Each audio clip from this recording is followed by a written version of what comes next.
আজ 25শে এপ্রিল দুপুর 12:30 বাজে। আমরা এসেছি একটা বেগুনের প্লটে। এই যে বেগুন গাছ,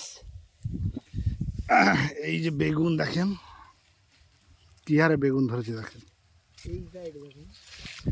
বেগুনের গাছে কোনো কমতি নেই। আর সবথেকে বড় কথা, বেগুন দেখেন কানা নেই, এক পিস বেগুন কানা পাবেন না। খুব ভালো। এই গরমে দেখেন বেগুন দেখেন গাছে কি হারে বেগুন ধরেছে। কানাই নেই, এক পিস কানা। যে কোনো বেগুন দেখেন, কানা বেগুন দেখলেই বোঝা যায় যে কোনটা কানা। বেগুন দেখেন কি হারে বেগুন ধরা। বাজার আমাদের এখানে এখন 60 টাকা 65 টাকার মধ্যে বাজার।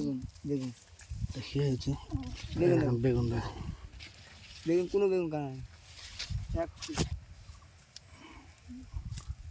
বেগুনের কালারটা ভালো। আর এখন যা গরম তো যা সবাই জানেন, এই সময় বেগুনে কানা ঠেকা কত মুশকিল। আর গাছ দেখেন কত সুন্দর, ভাইরাস আছে দুটো একটা গাছে ভাইরাস আছে, তো নেই বললেই চলে, না বরাবর ভাইরাস। আর প্রত্যেক গাছে বেগুন ছড়ালেই গাছ দেখেন জ্বলে জ্বলে যাচ্ছে।